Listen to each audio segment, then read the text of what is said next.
Imom Azam rahmatullohi alayh yosh bola ekan, tush ko'rdi. Tushida bir katta daraxtni to'ng'iz kelib tomirlarini qirqmoqchi bo'ldi.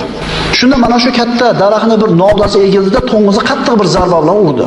To'ng'iz do'ttaginacha qochib ketdi, keyin qaytib kelib shahodat kalimasini aytdi. Ashhadu an la ilaha illalloh dedi. Imom Azam yosh bola ertalab uyg'ondida ustozi Hammod ibn Abi Sulaymonni oldiga borib, shu tushimni ta'birini so'rasam bo'ladi, ajoyib tush bo'ldi dedi. Ustozining oldiga borsa, ustozi Hammod nihoyatda bir g'amga botib, g'azablanib, xafa bo'lib o'tiribdi.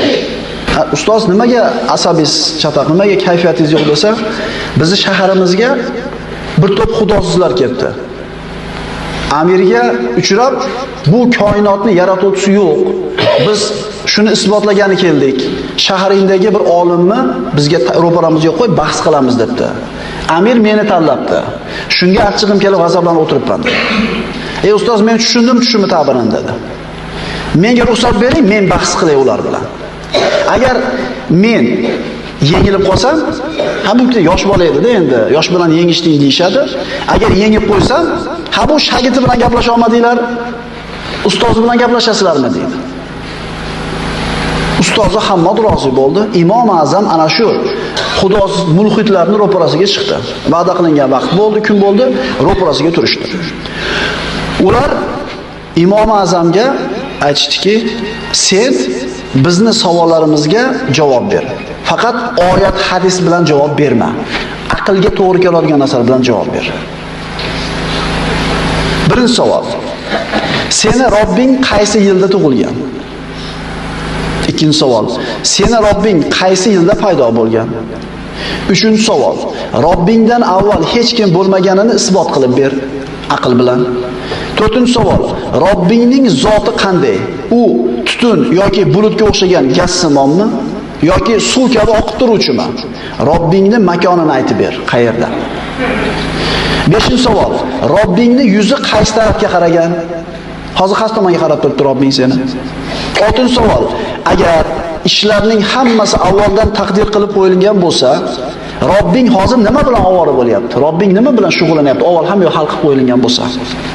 Yettinchi savol. Nima kamaymasdan faqat ziyoda bo'ladi, ko'payadi?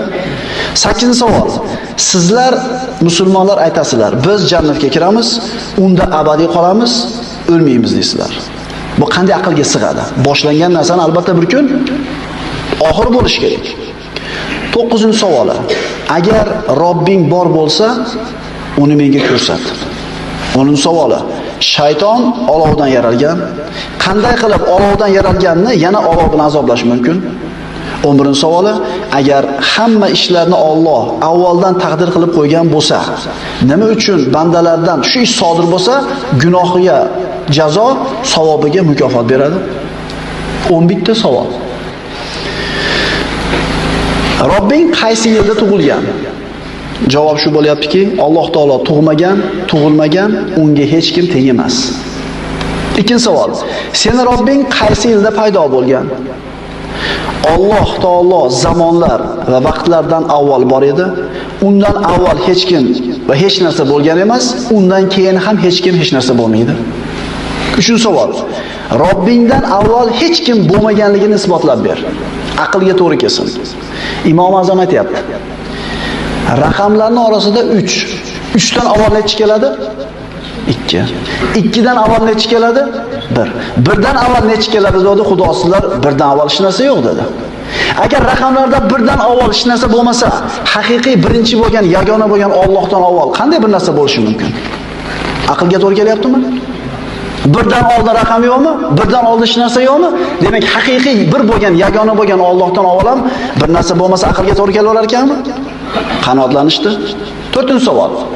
Robbingning zoti qanday? U tutun yoki bulutga o'xshash gaz-simonmi yoki suv kabi oqib turuvchimi? Robbingning makoni qayerda? Javob. Sizlar dedi Imom Azam haligi xudosizlarga bir odam o'layotganda yonida o'tirganmisizlar?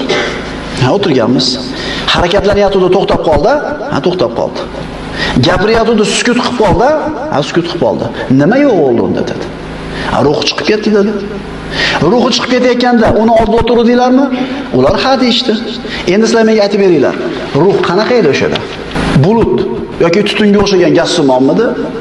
Yoki suvga o'xshab oqib turadigan suyuqmidi yoki toshga o'xshab qattiqmidi? Nimaga o'xshardi? Ular sukut saqlashdi. Chunki ruhni sifatlab bera olmadi-yu. Borligini aqli qabul qilib turibdi-yu. Robbingni yuzi qaysi tarafga qaragan? 5-savol. Bu savollarga ikki xil javob bor dedi. Agar qorong'u xonani o'rtasiga shamni yoqib qo'ysanglar, yorug'i qaysi tomonga qarab yuradi? Dedi hali xudosizlar, hamma tomonga dedi. Robbim yuzi ham shunaqa dedi. Agar dedi, ikkinchi javobi, bir chiniga sut qo'ysalar, shu sutda tarkibida yog' bormi? Bor. Qayerda? Qayerda? Hamma yerda. Mana bu joyda belgilab bera olamizmi sutni? Mana tomonida turibdi yog' deymizmi? Indashamay qoldi. Javob bo'ldi.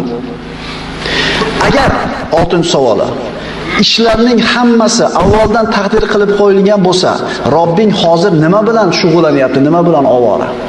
U taqdir azalda yozib qo'yilgan narsa bo'ladi, boshqa narsa bo'lmaydi. Hamma ishlar dedi javobida. Javob shu bo'ldiki, hamma ishlar Robbimning qo'lida. O'zi boshlab, o'zi nihoyasiga yetkazadi. Xorni aziz qiladi, azizni xor qiladi. Faqirni boy qiladi, boyni faqir qiladi. Kasalni sog' qiladi, sog'ni kasal qiladi. Alloh taoloning qo'lida. 7-savol. Nima ozaymasdan faqat ko'payadi? Imom Azam kamaymasdan faqat ziyoda bo'ladigan narsa bu ilm. Ilm faqat ziyoda bo'ladi. 8-savoli. Sizlar biz jannatga kiramiz, unda abadiy bo'lamiz, o'lmaymiz deysizlar. Bu qanday aqlga sig'adi dedi. Javob qarang. Raqamlarning avvalgisi necha? 1. Ikkinchisi, uchinchisi, oxirgisi necha?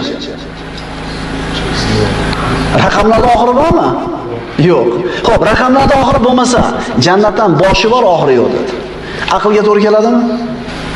Endi 9-10, 11-savoliga Imom Azam javob berishlikdan avval yerdan bitta g'ishli yoki guvalikni olib turib, hali xudosizlarning boshini bir yorib qo'ydi. Boshi yorilib qon oqdi. Ashyoqda turgan askarlar Imom Azam maligini boshini yorib qo'yganiga shunday ushab jazolab qo'mamoqchi bo'lishdi. Nima bunday qilding dedi? Mana shu ishimda 9-10, 11-savoliga javob bor dedi. Qanday qilib javob bor deganda aytdiki, agar Robbing bor bo'lsa, uni menga ko'rsat deyishdi. Boshini yordim, og'riq bormi dedi? Bor dedi. Ko'rsat menga dedi. Bu bitta javob. Shayton olovdan yaralgan, qana qilib o'tdan yaralgan, ya'ni o't bilan do'zaxda azoblaydi dedi. Odam tuproqdan yaralgan, tuproq bilan azobladimmi dedi. To'g'ri keldimi? To'g'ri keldi. Oxirgi savoli, agar hamma ishlar Alloh taolo tomonidan taqdirga yozilib qo'yilgan bo'lsa, nimaga bandalardan qilgan ishlarga jazo yoki mukofot beradi dedi.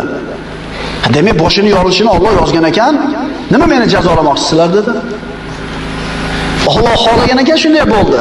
Nima meni jazolaysizlar dedi. Deganida haligi xudosizlar hamma savollariga aqliy dalillarni olganlaridan keyin hammalari shahodat kalimasini aytib musulmon bo'lishdi. Musulmon odamning aqidasi, e'tiqodi, dadasi musulmon bo'lganligi uchun musulmon bo'lish kerak emas.